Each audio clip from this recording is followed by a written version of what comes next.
Danis abi, biz alayım bu bayanla da 7. klasta okuğanda şimdi bizge 6'da mı ol, 5'te mi konsert koyduk biz ne? Hisamov Halim, Hisamuddinov Nail, Sin, Min. Şu bayan bilen ol. Ürettin de bizge 3 kuy şunu sığıp konsert etip koyduk. Şunu hava isket düşürüyor, nişe yalıtkaz, kargış yolu bilen. Ol ufak ayda şundan tugarak kul, şundan sonra bir büyük kuyu.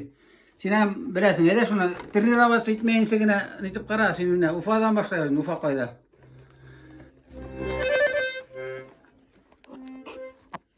Niye kaylandın? Niye kaylandın? Ede, bana şuraya otursun sinkir, ede. Özgürüzün.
Ay malades Danis abi.